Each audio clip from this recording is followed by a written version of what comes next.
আলোচনা করে। এই চাকু মান্ডিকে নিয়ে কিন্তু আমাদের শো থেকেই আমরা সবথেকে বেশি আলোচনা করেছি আমার মনে হয়। যে ছেলেটার মধ্যে যেটুকু ক্যাপাসিটি আছে সে সেন্ট্রাল ডিফেন্সিভ মিডফিল্ডারে খেলতে পারে, সে সেন্ট্রাল ডিফেন্সেও খেলতে পারে। এই ধরনের একটা প্লেয়ার যেকোনো টিমের কিন্তু একটা সম্পদ হতে পারে।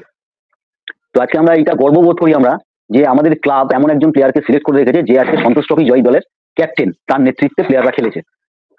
তো আমার মনে হয় এই চাকু মান্ডির ইনক্লুশনটা আমাদের টিমে যে চাকু মান্ডিকে যে রিজার্ভ টিমে রাখা হয়েছে এটা আমাদের রিজার্ভ টিমকে শক্তিশালী করেছে। এবং তার সঙ্গে এটা না বললেই নয় যে কেরালা টিম যেটা খেলেছে, এই কেরালা টিমের মধ্যে আমাদের ইস্টবেঙ্গল টিমের অনেকগুলো প্লেয়ার আছে, 6টা-7টা প্লেয়ার যারা কিন্তু ক্যালকাটা লিগে প্রতিষ্ঠিত এবং তারা নিজেদেরকে অলরেডি প্রমাণ করে ফেলেছে যে তাদের মধ্যে সেই ক্যাপাবিলিটি আছে। তো এটার জন্য ধন্যবাদ বিনো জর্জকে, যে বিনো জর্জ এরকম প্লেয়ারদের সিলেক্ট করেছেন, এবং আমাদের ক্লাবকে এটা ধন্যবাদ যে বিনো জর্জের উপর ভরসা রেখে সেই প্লেয়ারদেরকে নিয়ে এসছে যে একটা টুর্নামেন্টে, সর্বভারতীয় টুর্নামেন্টে যেখানে আমাদের ইস্টবেঙ্গল টিমের প্লেয়ারের সংখ্যা সব থেকে বেশি যারা খেলেছে। বাংলা টিম এবং কেরালা টিম মিলিয়ে যদি দেখা হয় সব থেকে বেশি হচ্ছে ইস্টবেঙ্গল টিমের প্লেয়ার, তারা ইস্টবেঙ্গল টিমের প্লেয়ার। সেখানে বাংলা দলের দেখো, এই জন্য আমি একটা ছোট্ট অ্যাড করে দিচ্ছি, অনেকের একটু গা জ্বলে যেতে পারে।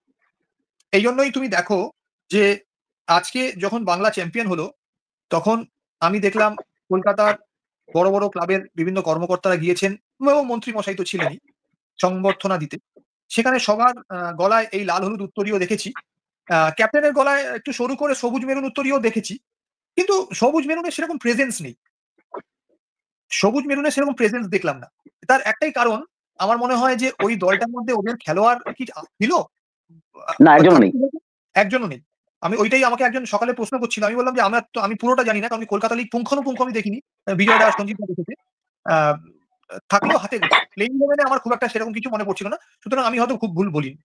তো স্বাভাবিকভাবেই যে সবুজ মেরুন খেলোয়াড় নেই, সুতরাং ওই একটা সলতে পাকানো উত্তরীয় একটা দেওয়া হয়েছে আর কি। তো সেটাই খুবই স্বাভাবিক। ফাইনালে আজকে ইস্ট বেঙ্গলের মধ্যে 6টা বা 7টা প্লেয়ার খেলেছে। প্লেইং ইলেভেনে ওদের ওদিকে 5টা ছিল, আমাদের এদিকে প্রায় 1টা না 2টো প্লেয়ার ছিল। চাকু ছিল, আরেকটা কি যেন ছিল। চাকু মান্ডি আছে এবং আদিত্য পাত্র ছিল রিজার্ভে। রিজার্ভে আদিত্য পাত্র ছিল।